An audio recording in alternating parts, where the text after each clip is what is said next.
نحمده ونصلي على رسول الكريم ما بعد اعوذ باللہ من الشیطان الرجیم بسم اللہ الرحمن الرحیم قتل الانسان ما اکفرہ من ای شیء خلقہ من نطفة خلقہ فقدرہ ثم السبیل یسرہ ثم اماتہ فاقبرہ ثم اذا شاء انشرہ کلا لما یقض ما آمرہ فلینظر الانسان الى طعامہ انا صببنا الماء صبا ثم شققنا الارض شقا فانبتنا فيها حبا وعنبا وقضبا وزيتونا ونخلا وحدائق غلبا وفاكهة وأبا متاعا لكم ولأنعامكم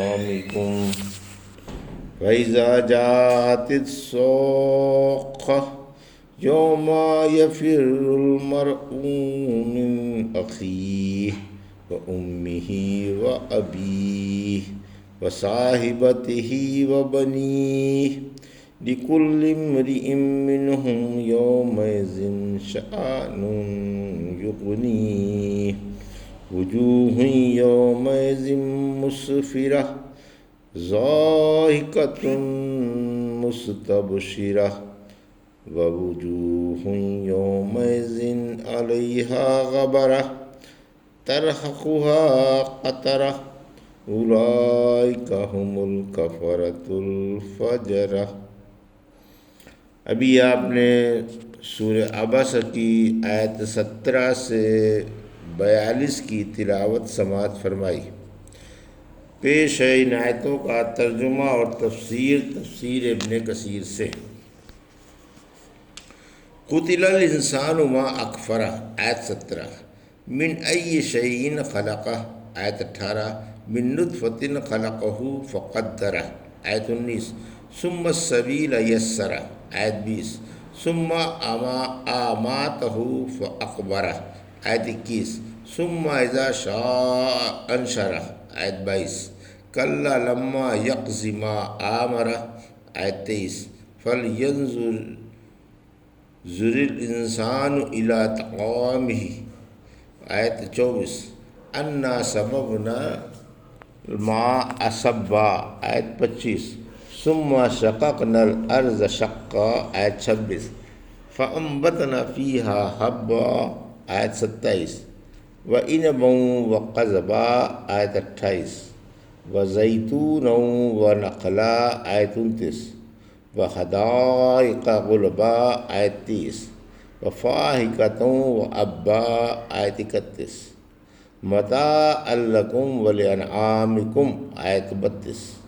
ترجمہ: انسان غارت ہو، کیسا ناشکرا ہے۔ اسے اللہ نے کس چیز سے پیدا کیا؟ نطفے سے اس کی صورت بنائی اور ایک اندازے سے بنایا، پھر اس کے لیے راہ آسان بنا دی، پھر اسے موت دی، پھر قبر میں اتار دیا، پھر جب چاہے گا اسے زندہ کر لے گا؟ ہرگز نہیں، اس نے اب تک اللہ کے حکم کی تعمیل نہیں کی۔ اچھا، تو انسان کو اپنی غذا میں غور کرنا چاہیے کہ ہم نے پانی برسایا، پھر زمین پھاڑ دی اور اس سے غلہ اور انگور اور ترکاری اور زیتون اور کھجور اور گھنے باغ اور میوے اور چارہ تمہارے اور تمہارے جانوروں کے فائدے کے لیے پیدا کیا۔ یہ تھا ترجمہ سورہ عبس کی آیت 17 سے 32 کا تفسیر۔ آیت 17، زندگی بعد الموت نہ ماننے والوں کی ترویج۔ زندگی بعد الموت نہ ماننے والوں کی برائی، یعنی ناشکری کی حد ہو گئی۔ انسان محض اپنے خیال سے ایک چیز کو ناممکن سمجھ کر جہالت کے باوجود بلا دلیل کہ اللہ کی باتوں کو جھٹلا دیتا ہے۔ واقعی انسان بڑا ناشکرا ہے۔ آخر اسے کس چیز نے آخرت جھٹلانے پر آمادہ کیا؟ آیت 18، اللہ نے اسے کتنی حقیر چیز سے بنایا، پھر وہ اسے دوبارہ بنانے پر کیسے قادر نہ ہوگا؟ ضرور ہوگا۔ آیت 19-20، نطفے سے شکل و صورت بنائی، پھر تقدیر جیسے عمر، عمل، روزی وغیرہ مقرر کی، یا مناسب صورت و شکل بنا کر دنیا میں آنے کا راستہ آسان بنا دیا، یا دین کی راہ آسان بنا دی، یعنی دین ظاہر کر دیا۔ سورہ دہر کی آیت 3 نے فرمایا ہم نے اسے راہ دکھائی، پھر یا تو وہ شکر گزار بن گیا یا ناشکرا۔ آیت 21، پھر اللہ نے اسے موت دے کر قبر میں اتار دیا۔ جب ان سب باتوں کا اقرار کرتے ہو تو پھر دوبارہ پیدا کرنے سے کیوں اللہ کو عاجز سمجھتے ہو؟ وہ اللہ ہی کیا جو عاجز ہو۔ آیت 22، قرآن کی اصطلاح میں زندگی بعد الموت کو بعث یا نشور کہتے ہیں۔ سورہ روم کی آیت 20 میں فرمایا اللہ کی ایک نشانی یہ بھی ہے کہ اس نے تمہیں مٹی سے بنایا، پھر تم انسان بن کر پھیل گئے۔ سورہ بقرہ کی آیت 259 میں فرمایا ہڈیوں کو دیکھو ہم کس طرح انہیں زندہ کرتے اور کیسے ان پر گوشت چڑھاتے ہیں۔ تخم انسان، رحمت عالم صلی اللہ علیہ وسلم نے فرمایا مٹی تمام جسم کو بحج ریڑھ کی پچھلی ہڈی کے کھا جاتی ہے۔ صحابہ رضی اللہ عنہ نے پوچھا وہ کیا ہے؟ فرمایا وہ رائی کے دانے کی برابر ہے، اسی سے پھر تمہاری پیدائش ہوگی۔ اسی سے پیدا کیا گیا تھا اور اسی سے پھر پیدا کیا جائے گا۔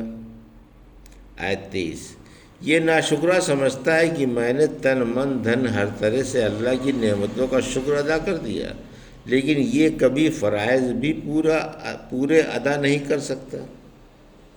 اس آیت کا یہ مطلب ہے کہ فیصلے کا مقرر دن آنے پر اللہ اس کو دوبارہ پیدا کرے گا۔ جب انسان کی تقدیر کی تحریر پوری ہو جائے گی، یعنی دنیا میں آ کر انسان کی قسمت میں جو کام کرنے مقدر ہو چکے ہیں وہ سب کام جب تک اللہ کے اندازے کے مطابق پورے نہ ہو جائیں گے اس وقت تک قیامت نہیں آئے گی۔ آیت 24 سے 31، غذا از زندگی بعد الموت کا نمونہ ہے۔ ہمارا احسان دیکھو ہم نے تمہیں غذا دی، یہ بھی زندگی بعد الموت کا ایک نمونہ ہے کہ جیسے خشک و غیر آباد زمین سے اور مردہ بیج سے زندہ نباتات پیدا ہو جاتی ہے اور اس سے غذا مہیا ہوتی ہے، اسی طرح ایک روز اللہ تمہیں بھی زندہ کر دے گا۔ دیکھتے نہیں ہم نے آسمان سے پانی برسا کر اسے زمین میں پہنچا کر ٹھہرا دیا، پھر ہمارے حکم سے پانی نے زمین میں پڑے ہوئے دانے میں اثر کیا۔ پانی کی رطوبت اور زمین کی حرارت دونوں نے مل کر دانے کو پھاڑا اور ننھا سا نازک درخت پیدا ہو گیا اور تمام جنگل سبزے سے لہلہانے لگا۔ کہیں اناج ہے تو کہیں پھل پھول، کہیں زیتون ہے جس کا تیل روٹی کے ساتھ کھایا جاتا ہے، اور کہیں کھجوروں کے جھنڈ ہیں جن کے پھل گدرائے ہوئے بھی کھائے جاتے ہیں اور پکے بھی، اور ان کا شیرہ بھی بنایا جاتا ہے اور سرکہ بھی۔ اب کی تفسیر، ایک دفعہ عمر رضی اللہ عنہ نے ممبر پر یہ صورت پڑھی۔ جب اس آیت پر پہنچے تو فرمایا ہم فاقیہتن کو تو خوب جانتے ہیں لیکن یہ اب کیا ہے؟ پھر فرمایا عمر رضی اللہ عنہ یہ تکلف چھوڑو، یعنی اب کی شکل و صورت اور اس کا تعین معلوم نہیں، ورنہ اتنا تو معلوم ہے کہ یہ زمین کی کوئی بوٹی ہے کیونکہ پہلے فانبتنا گزر چکا ہے۔ آیت 32، یہ سب کچھ تمہاری زندگی قائم رکھنے اور تمہیں اور تمہارے جانوروں کو فائدہ پہنچانے کے لیے ہے۔ فَإِذَا جَاءَتِ الصَّاخَّةُ يَوْمَ يَفِرُّ الْمَرْءُ مِنْ أَخِيهِ وَأُمِّهِ وَأَبِيهِ۔ آیت 33، 34 اور 35، وَصَاحِبَتِهِ وَبَنِيهِ۔ آیت 36، لِكُلِّ امْرِئٍ مِّنْهُمْ يَوْمَئِذٍ شَأْنٌ يُغْنِيهِ آیت 37، وجوہ یومئذ مسفرہ آیت 38، ضاحکۃ مستبشرہ آیت 39، ووجوہ یومئذ علیہا غبرہ آیت 40، ترحقها قطرہ آیت 41، اولئک هم الکفرۃ الفجرہ آیت 42۔ ترجمہ: پھر جب بہرا کر دینے والی آئے گی، جس دن انسان اپنے بھائی سے، اپنی ماں سے، اپنے باپ سے، اپنی بیوی سے اور اپنی اولاد سے بھاگے گا، اس دن انہی سے ہر ایک کے لیے ایک ایسی حالت ہوگی جو خود فراموش بنا دے گی۔ اس دن بہت سے چہرے چمکتے ہوں گے جو شگفتہ اور کھلے ہوئے ہوں گے، اور بہت سے چہرے سیاہ ہوں گے جن پر کدورت چھا جائے گی، اور وہ یہی بد کردار کافر ہوں گے۔ یہ تھا ترجمہ آیت 33 سے 42 کا تفسیر۔ ساخہ کی تفسیر۔ ساخہ قیامت کا نام ہے کیونکہ سور کی کریہا و انتہائی بلند آواز کان کے پردے پھاڑ ڈالے گی۔ آیت 34 سے 36، قیامت کی بدحواسی۔ اس دن عزیز عزیز سے بھاگے گا، کوئی کسی کے کام نہیں آئے گا۔ شوہر بیوی سے کہے گا، میں نے تمہیں دنیا میں پھول بنا کر رکھا تھا، یاد ہے نا؟ بیوی بولے گی، مجھے سب کچھ یاد ہے۔ شوہر کہے گا، آج میں صرف ایک نیکی کا محتاج ہوں، اگر آج میرے ساتھ یہ سلوک کرو گی تو مجھے نجات مل جائے گی۔ بیوی بولے گی، افسوس، نیکی کی تو مجھے بھی ضرورت ہے۔ بیٹا باپ سے اور باپ بیٹے سے سوال کر کے یہی کوڑا جواب پائے گا۔ سفارش والی حدیث میں ہے کہ لوگ اولو العزم نبیوں سے سفارش کرانا چاہیں گے، مگر ہر ایک کو اپنی اپنی جان کی پڑی ہوگی، یہاں تک کہ حضرت عیسیٰ بھی یہی فرمائیں گے کہ آج میں بحث اپنی جان کے کسی کے لیے کچھ نہیں کر سکتا، آج میں اپنی والدہ کی طرف سے بھی نہیں کھڑا ہو سکتا۔ غرض یہ کہ ایسا آپادھاپی کا عالم ہوگا کہ دوست دوست سے اور عزیز عزیز سے منہ چھپاتا پھرے گا۔ کچھ ایسی خود فراموشی چھا جائے گی کہ کسی کو کسی کا ہوش نہیں رہے گا۔ آیت 37، رحمت عالم صلی اللہ علیہ وسلم نے فرمایا، تم ننگے پاؤں، ننگے بدن اور غیر مختون اللہ کے ہاں جمع ہوگے۔ صدیقہ رضی اللہ عنہ یا سودا رضی اللہ عنہ پوچھتی ہیں، اے اللہ کے رسول صلی اللہ علیہ وسلم، کیا پردے والے مقامات پر نظر نہیں پڑے گی؟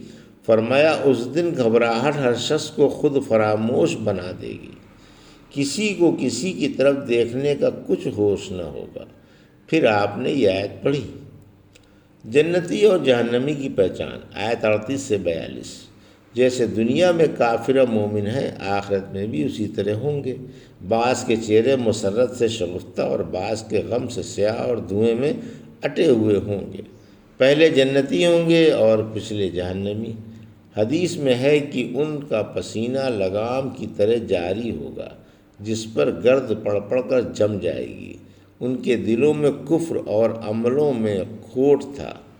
سورہ نوح کی آیت 27 میں فرمایا، ان کافروں سے کافر ہی پیدا ہوں گے۔ الحمدللہ سورہ عبسہ کی تفسیر تمام ہوئی۔ والحمدللہ وآخرہ۔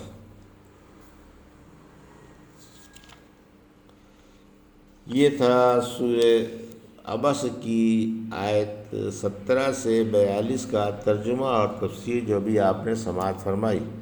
بارک اللہ لی و لکم فی القرآن الحکیم، نفعنی وایاکم بآیات الذکر الحکیم۔